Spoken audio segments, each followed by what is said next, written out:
Everyone, welcome into this week's My Weekly CBS Fix. This week's video is dedicated first Lila Nishma Shlomo ben Chaim Dov, who tragically passed away this week, and as a refuah shalom for Nechama Bas Chai Rivka. In this week's parsha, Parshas Tetzaveh, we read about the Chanukas HaMizbeach, the dedication ceremony of the altar in the Mishkan and the tabernacle. And in this week's Haftarah, we read from the book of Ezekiel, in which we read about the future dedication, and the third temple hopefully speedily will be rebuilt or built in our days.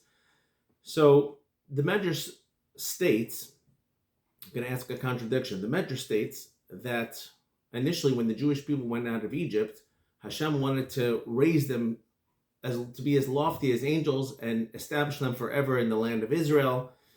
And what happened? Unfortunately, the Jewish people sinned. And because they sinned, that delayed their entry into the land of Israel. And it also delayed the temple being built. And it ultimately ended up in the fact that the temple was built by King Shlomo, not by Hashem himself.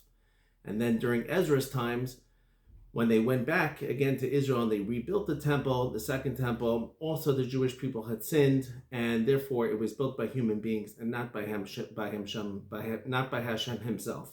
Yet the third temple, God willing, will be built by Hashem himself, like the verse says, "Mikdash Hashem konenu yadecha." The Mikdash Hashem, only your hands will establish it. Now we see from this medrash that it seems to be that the temple itself would be built by Hashem. Yet we see from a verse in this week's parsha, in this week's Haftarah, the verse states clearly in the second verse, "V'chal tzurasav eskal chakasav v'chal tzurasav v'asu osam," and the Jewish people themselves will build it. So who's building it? Is it the Jewish people that are building, or is it Hashem that's building it?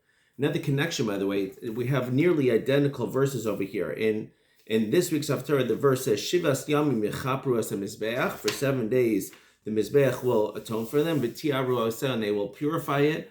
And in this week's parsha, it actually says nearly identical verses. It says, I think it left. It says, Shivas Yamim Techaper al Mizbeach v'kidashto. So nearly identical verses connecting obviously the two of them, but so who's doing it though? Is it Hashem building it, or is it the Jewish people that are building it? So I heard a fascinating idea in the name of Tiferes Tzion. He explains that the Jewish people build it in a different way that Hashem will build it. The Jewish people build it spiritually. We build it spiritually. How? By learning about it. We learn about the altar and everything else about the Mishkan, so then Hashem builds it. So we have to realize that we are really building it. If we want it to get built, we have to start building it. How do we do it? We build it by studying about it, and it's exciting. It's the excitement of the Jewish people when finally our palace is rebuilt. And so therefore, if we want Hashem to build it, we have to build it. So we have to realize that this is really in our hands, that this should be built.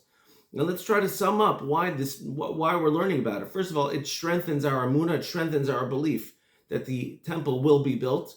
And also we have to realize that we ourselves build it when we actually study it. And also, it's mentioned in these verses over here that when we study it and when we eventually see the future temple being rebuilt, and it kind of will put us to shame. It reminds us of all the sins that we did, like how in the world, and we get so distracted by such silliness. Everything we did will look like such utter petty silliness when we realize, and it's revealed to us this incredible vision that we have, this incredible gift that we have, rather, that the temple finally was rebuilt, and we're like, foolish we were that we delayed, and we'll feel so stupid. So if we realize we'll feel stupid then, let's feel stupid now and start building it by learning about it. Thank you for learning about it together with me. Have a wonderful Shabbos. Thank you for listening.